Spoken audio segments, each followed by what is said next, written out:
For 130 years, the Women's Musical Club of Winnipeg has been bringing the best in classical music to Winnipeggers. They have invited internationally renowned artists to their concert stage, such as Glenn Gould, Teresa Stratus, Anton Querti, and even Sergei Rachmaninoff back in the day. In addition to their various concert series, they have supported and promoted Manitoba artists such as David Moroz, Mel Braun, Valdine Anderson, and Tracy Dahl, and the list goes on and on. This Saturday, April 13th, starting at 11 a.m. at the Leaf in Assiniboine Park, the WMC will be holding a champagne brunch that will feature one of its former scholarship winners, the celebrated playwright, novelist, and musician Tomson Highway. The presentation will feature songs and stories told in a way that only he knows how to tell. And here to tell us more about the marvelous 130th anniversary event, I am joined by WMC Committee Chairwoman Alison Baldwin. Hi, Allie. Nice to have you here. Nice to be here. Mm-hmm. So 2024 is the year of the WMC. Back in February, I was at Government House taking the celebrations there to mark the 130th anniversary. It was a fabulous event. And now this weekend, we have the Champagne Brunch at the Leaf. How does it feel for you and the organization to be 130 years old? Well, it's very exciting. We are the second oldest organization of this kind in Canada, so that is amazing in itself. But when you have these sorts of celebrations, it really gives you the opportunity to look back at what has happened over the last 130 years and celebrate those sorts of, achievements in a small town or city like Winnipeg that is so culturally rich. Yeah, absolutely. And so you've got Tomson Highway coming to perform on Saturday. Back in 1974, he won a $500 award from the WMC, which back then was a lot of money. It's a lot of money now. Paid probably 1 year of tuition at university. Actually. Yeah. This award really helped him earn a music degree, and he earned a music degree from the University of Western Ontario, but he's become a literary icon as well. Can you talk about him a bit for those who are unfamiliar with him? Yes, so Tomson won this scholarship for piano in 1974, but he has had so many varied aspects of his life. Like after he earned some of these degrees and so on, he went north and worked as a social worker for 7 years. And then at the end of that time, he was beginning his sort of literary era and beginning to write his plays like The Rez Sisters and Dry Lips Ought to Go to Carpus Casing.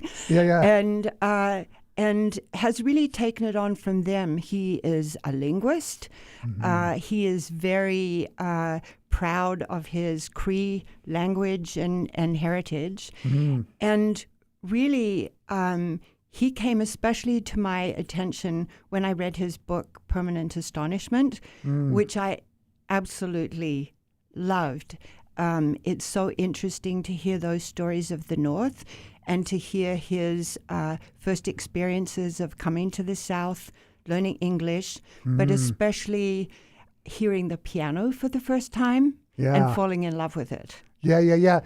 For our listeners, Tomson Highway, he was born in like the northwestern part of the province, very north, like almost on the border of Saskatchewan and right on Reindeer Lake. And Nunavut. It's a remarkable story. Went to a residential school in the PA, where he saw his first piano, and the rest is history. Really a wonderful, and then wonderful came person. down here to Churchill High School. And what has been really fun about some of this too is the number of people that remember him from high school days, or were in competition, played violin, and were in competitions against him or with the Women's Musical Club. So it's evoked a whole lot of memories for a lot of people. He's an officer of the Order of Canada. He's got 10 honorary doctorates, and the list goes on and on. He's just a fabulous writer. Did you just reach out to him? Like, how did this come about? Like, how were you able to get a hold of him, and how long has this been in the works? I did. And because I happened to be reading through the book that Dr. Catherine Young authored called With Every Note Played, which is really a history of the Women's Musical Club. And I'm not born in Winnipeg. So I was looking at the scholarship section from 1915 when these scholarships started, and I really didn't recognize many of the names. But I got to 1974, and there was a Tom Highway listed, like TOM, having won the piano. And I thought, I wonder if he remembers us. Like, I wonder. So I wrote to him, and I pressed send on the Friday evening. It was like COVID February, right, in 2022. Yeah. And to my utter delight and astonishment, when I woke up on Saturday morning, there was a reply from him saying, the Women's Musical Club's still doing good cultural things for Winnipeg, or something to that effect, too. So that's where I left it. And then as we came into planning for the 130th, Laurel Malkin, who is a past board member, realized that it was actually 50 years, a half century, since he'd won the scholarship, and that actually Mrs. Tanis Richardson was the president that year and would have presented him the check.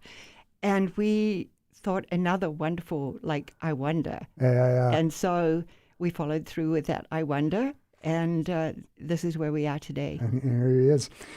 It's being advertised as Tomson Highway, telling stories in a way only he knows how to tell. Is he going to be playing some piano while he's telling the stories? What can people expect on Saturday? So he told me that his only requirement was a beautiful grand piano, and that he felt sure that the Women's Musical Club could come up with that. So we have, but he's going to be playing piano for sure, and he's going to be telling some of his wonderful stories in his Tomson Highway mode. And there could be another surprise as well. So we'll leave it to those who go. Yeah, exactly. Find out what that is. Yeah, I was watching an interview.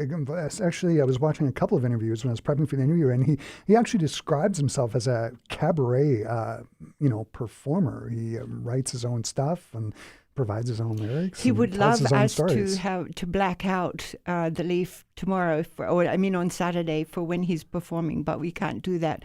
So that also gives you some idea of the dramatic effect that he likes to bring to his performances as well. I've seen interviews with him, and the two words I would use to describe his personality is joy and happiness. It should be a really fun time with him on Saturday. Is that what you hope people will take away from the gala? Absolutely, and it's a mix of musical people interested in music, but I also think we have a couple of book clubs that have booked tables as well because of the literary side of him, and this is such a wonderful opportunity to see him up close and personal. So yeah. The event starts at 11, but it goes till 2 p.m. He's not going to be performing for the entire 3 hours. Can you talk us a little bit through the itinerary of the event? I can. We'd actually like people to get there at 10:30 because we'll be serving mimosas and wine and checking everybody in on the mezzanine at the Leaf.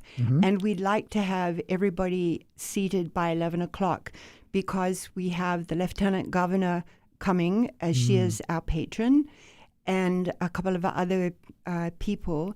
And it's a fairly packed itinerary. Tomson is going to play from 12 o'clock for an hour. He'll then take a break for 15 minutes and then finish up with a final 15 minutes. But prior to him playing, we want people to have got their brunch and, be sitting at tables and those sorts of things. So relaxing. I'm going to wrap up the conversation by asking, for you personally, what are you looking forward to most about Saturday's gala? Well, first of all, I'm really excited to meet Tomson because we've just had this email correspondence and it's been really fun. Like he wrote the book, The Trickster, and there's lots of fun that's gone on with that. And I'm looking forward to his performance. And I'm really looking forward to celebrating 130 years, letting people realize that the scholarships that have been going out since 1915 are really what Women's Musical Club have done for Winnipeg musicians over the years. And get ready for, I guess, the next 130. Yeah, next Yeah. 130 years. Allie, this has been so great to have you here today telling us about the Women's Musical Club's 130th Gala at the Leaf. I'm sure it's going to be really excellent on Saturday. All the best, and here's to another 130 years of the Women's Musical Club. Thank you so much. Thank you very much for having me.